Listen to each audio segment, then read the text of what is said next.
40 years ago, people were starting to ask questions. You know, the one question she asked, and a valid question, why does my son have more opportunities to play sports than my daughter? A movement for equality started. Athletic director and the school realized that girls were very interested in sports. It wasn't that we weren't interested, it's that it wasn't there for us. Now, female sports are thriving, and many young women benefit from the battles fought by the previous generation. Title IX is very important to have, and how it started sports and for women, and without that I probably wouldn't be here going to the school I'm going to, so I think it's really important. And I mean, just ice time too, like the boys always used to get the better times than we did, but like now it's more even, and it's been just very beneficial to our whole program and girls sports and at our high school in general too. Many don't know the tales of discrimination that our mothers faced when they were growing up. We will explore the legacy and lasting impact of Title IX. There was a huge equity issue, particularly when it came time for basketball and sharing the gym.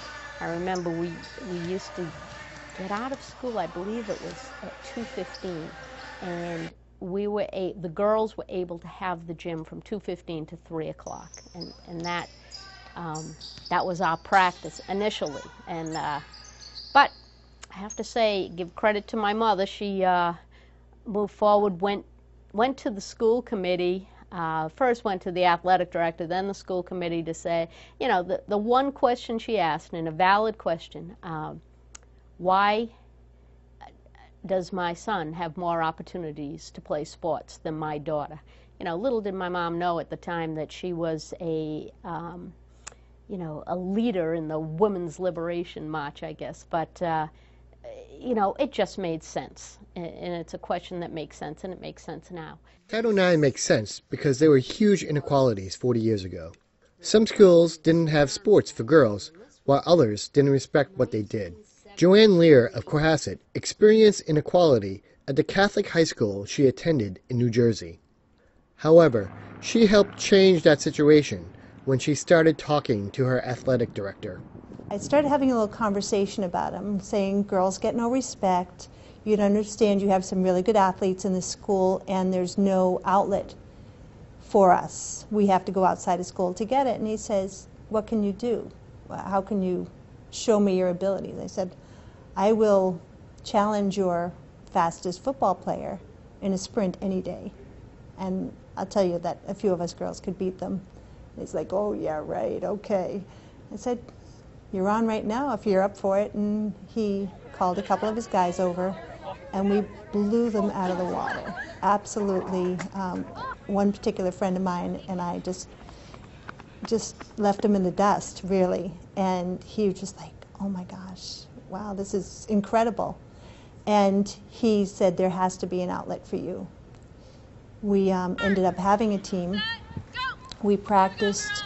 We had to shadow the boys, whatever equipment they weren't using at the time, or area of the track they weren't using at the time, we got to use. The minute the boys needed it or wanted it, we had to vacate that area, and you know, sometimes we were left to stretch because the boys were spread out. But we got all the girls, like almost too many girls on the team, and then that's when the athletic director and the school realized that girls were very interested in sports. It wasn't that we weren't interested, it's that it wasn't there for us. I do remember in one game in high school, this was an actual game, the girls' varsity was playing, and the opposing team arrived late, and it was getting towards the end of the third quarter, and the athletic director came out and said to the coach, you need to end this game. The boys have to have practice.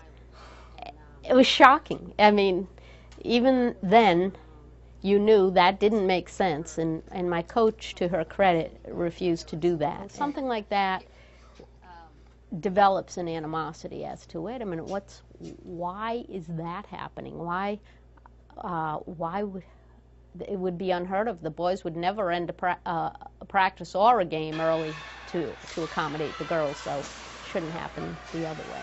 Because Joanne Lear's track team wasn't an official varsity sport, judges and race officials told them that they unofficially hold a state record, but their times didn't count.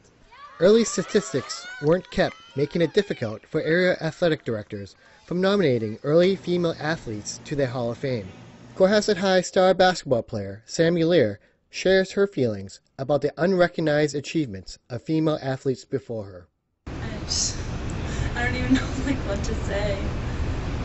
That's just, it's being able to leave your mark on a place, and you can't, after everything you've done for that school, and just, it's yourself working hard, but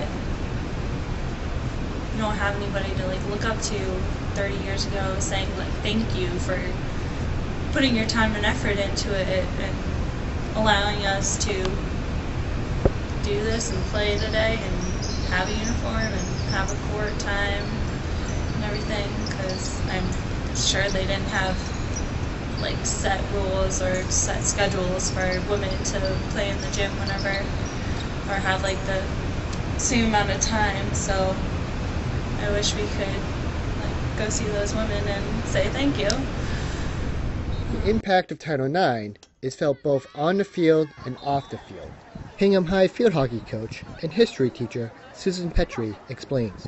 Title IX opened doors for women so not only they could compete in sports, but it's in all extracurriculars too, and you saw, the results of that. I don't need to give a history lecture, but more women getting involved in government, more women going to college, more women becoming heads of companies. 1991 was the year of the woman when so many women were being elected to Congress, and we keep seeing these benefits. And if you go back and talk to so many of those women, they got their starts by becoming leaders in extracurricular activities and athletics in high school, and that's why I think it's so important that we continue to push girls to achieve their goals and to take on leadership roles. In a Taylor ball, you should do this. Oh my gosh, get it off. Okay, I'm here catching the flat pass, and I'm ready to go through. Do you see what the difference is? I'm facing it. Instead, you guys are like, she's totally got this. Oh, turn around. Yeah. You did. Oh, yeah, if you're in the ball. Sure. I'm ready. I'm ready for you, Anna, in case she needs backup support, okay? So we just have to be a little bit quicker about always. It's not just the forwards who should always be facing I think that the Title IX, I think is equally important, if not maybe even more important, for the kids that aren't quite, maybe the big athletes that you hear about, but the other ones that they, because I've seen many girls come into the youth programs, and you're teaching them the sport for the first time, and they kind of come along and they finally get it. And boy, what a change. You can see such a transformation in their whole confidence level. Now they're a part of a team, they feel a part of a team, and you can just see them kind of go from coming to the field like this, like all hunched over, to stand up tall. They're so proud, and you can just see the smiles on their faces. You can just kind of see them, blossom. I mean, I've really seen some great things happen because of these opportunities with the sports. And then they take that new confidence and they go on, they apply to school, and it just makes a tremendous change. I think even more so of a change for those athletes that are, again, not the top, but the other ones. It gives them some way to fit in, and all of a sudden they got a whole new group of friends, and it's huge. It's huge, particularly, again, back to the old days. I mean, the only groups that girls would have, you either didn't do much or maybe you were a cheerleader. But that whole other group of girls that have nowhere to go. But then now all of a sudden you bring athletics in, or they can't be the cheerleaders because they're not maybe the prettier girls. So they got this whole, most of the girls, all the other 90% have nothing to do. Well, now all of a sudden you put the sports in. Now you get all these girls coming together, meeting new friends, getting new confidence, and now they too can, it makes a tremendous difference on that. Great game.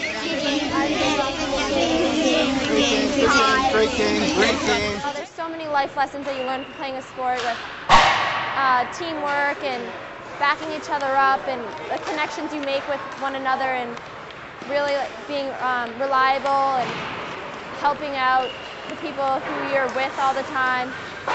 Sports have been a major part of my life since I was a younger girl, and without them, I don't think I would be as confident and responsible and reliable, and it's taught me leadership skills and commitment. You have to be committed to a team all the time because the team is the ultimate goal and the individual.